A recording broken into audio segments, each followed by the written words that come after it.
Hey, good morning, good afternoon, good evening, class. I hope you guys are all doing well. As you can see, I have one, maybe two of my kids in the background. I have a second one over there. Woo, she's hiding behind that book. So, we're all doing school just like you guys. Um, I hope that you guys are feeling well, you and your families, and we're getting ready to start our second week of distance learning of new material. This video is going to cover chapter 24 in the textbook, and I'm going to break it into two lectures. So the chapter 24 PowerPoint should be posted, which covers, FDR, the New Deal. I mean, the general topic is the Great Depression. So for this first part of the lecture, I'm going to focus solely on slides 1 through 7, with slide 1 being the introduction slide, and then slides 2 through 7 for the most part, which hits causes of the Great Depression, the presidency of Herbert Hoover, and the Bonus Army incident up to the election of Franklin Delano Roosevelt in 1932. But let's start with slide 2, which gets into the 1920s stock market. So, the stock market crash is often considered the cause of the Great Depression, or really the turning point where, the country really, I guess dove into the Depression head first, or plunged into it. But, the reality of the 1920s economy was that it was based on false sense of prosperity. So people thought things were great in the 1920s, but the reality of it was that it really wasn't great.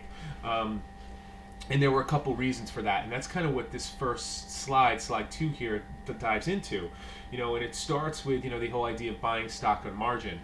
People were going out and they were buying stock in companies that they couldn't afford, under this concept of, put a small percentage of it as a down payment, and then pay for the rest later. So what they assumed was going to happen is, say they put 10% down. If they bought $1,000 worth of stock, they would put $100 down. They didn't have the other $900 that they owed. And they assumed that they would buy the stock, essentially the stock price would go up, and then when they sell the stock, they would make that 900 back that they owe plus profit, and then they would pocket the profit and pay off what they owe. And that concept is great if stock prices go up, but obviously the alternative to stock prices going up or stock prices could go down. So buying on margin was an economic practice of the 1920s, which was really detrimental. And understand, class, it was based on speculation. Speculation is when you are making assumptions that you assume, like, the value of a stock price is going to go up. Okay, we were at a similar place back in the early 2000s before the Great Recession hit, in which this is what happened with the real estate market. You guys are probably a little too young to remember maybe the Great Recession of '09, but it was the same thing. People were buying houses that they couldn't afford, right? Assuming the prices would go up, then they would sell the house, flip it, and keep the profit. Well, because prices just go up and up and up. But that's this idea of the 1920s. Americans believed that we were in this place of prosperity, perpetual prosperity, where prices would just rise, values would rise. That is not reality. The economy works in 3 general cycles: prosperity, where the economy is growing; recession, where your economy is shrinking; and then depression, where it rock bottoms. Obviously, with everything that's going on with the coronavirus right now, it's going to be very interesting to see where the economy lands. Through this extended government, this extended shutdown of the American economy.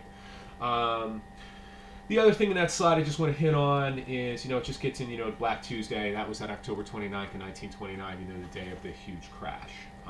And those are just some numbers on that slide, which you can look at on your own.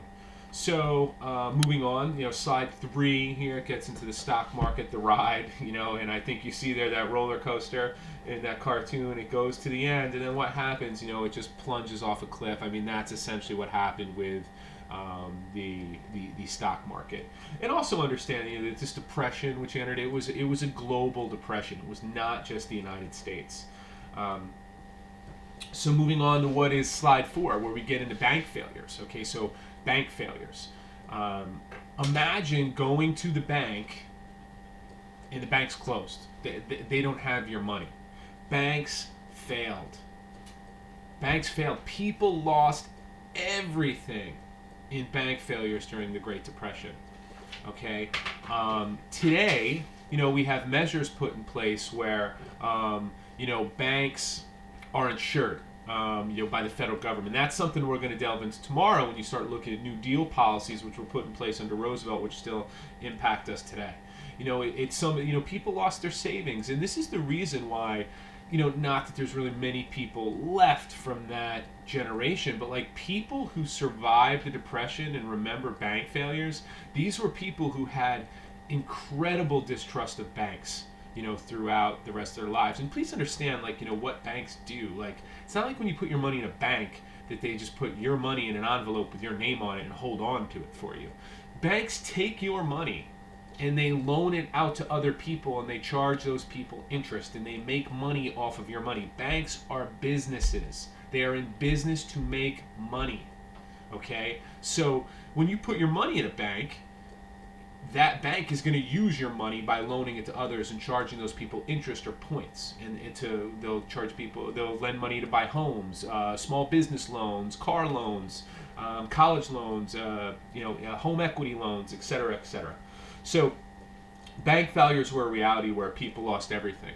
Take a look at that political cartoon on slide 4, the bank failure slide, where the man on the bench is talking to the squirrel. And just think about why the squirrel. Okay, think about what squirrels do as they get ready for the winter. Moving on to slide 5, massive unemployment. It wasn't like today, what I mean? Many of you are seeing, what we're going through now, where you've seen, unemployment extended because, we have millions of Americans which have now filed for unemployment because the American economy shut off because of coronavirus.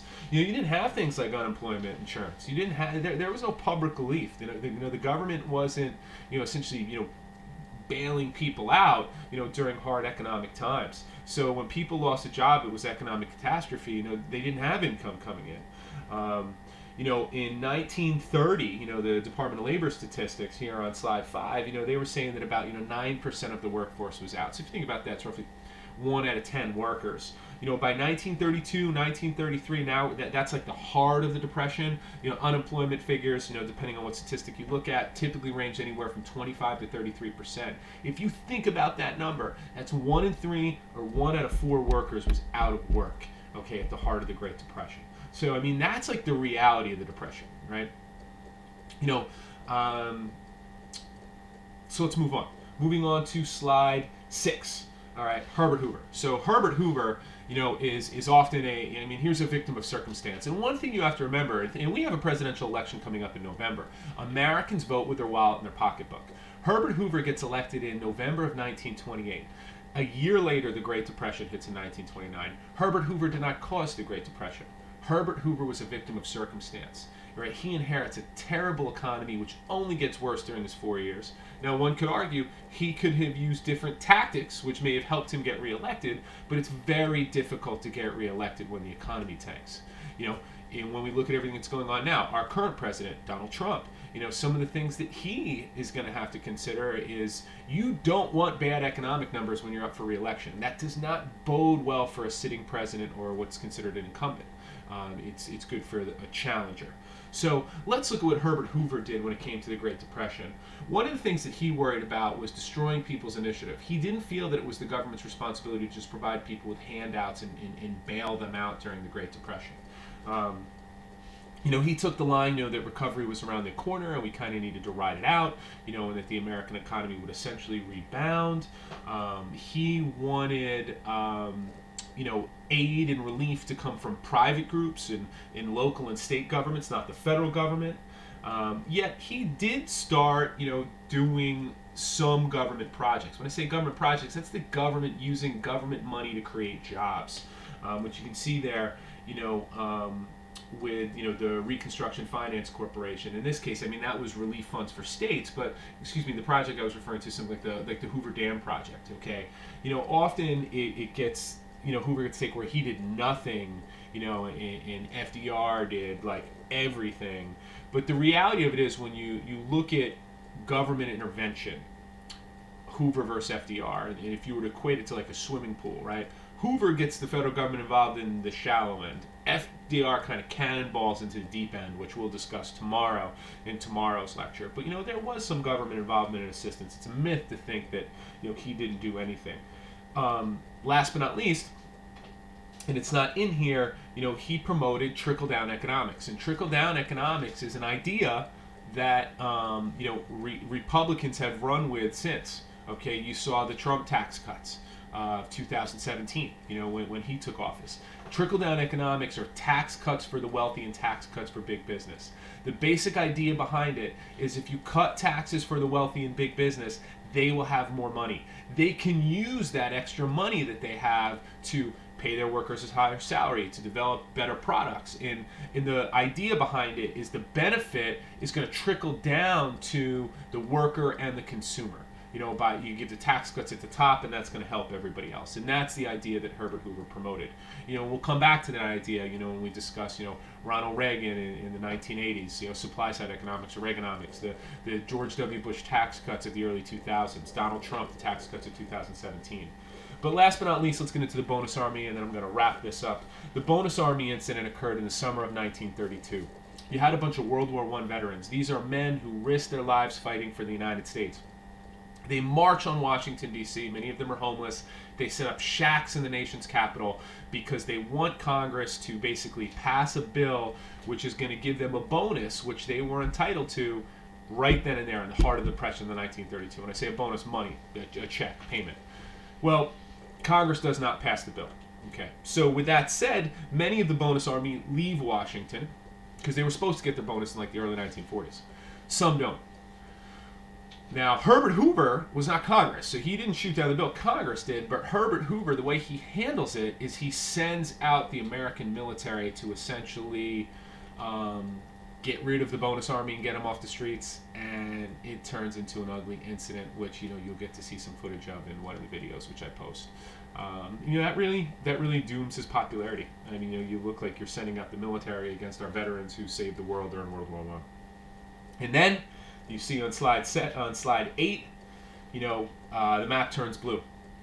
Herbert Hoover gets crushed by Franklin Roosevelt in 1932, and that's where we're going to end for today. Hope you guys are doing great. If you have any questions, please send me an email. And tomorrow we will cover the remainder of this PowerPoint. Take care.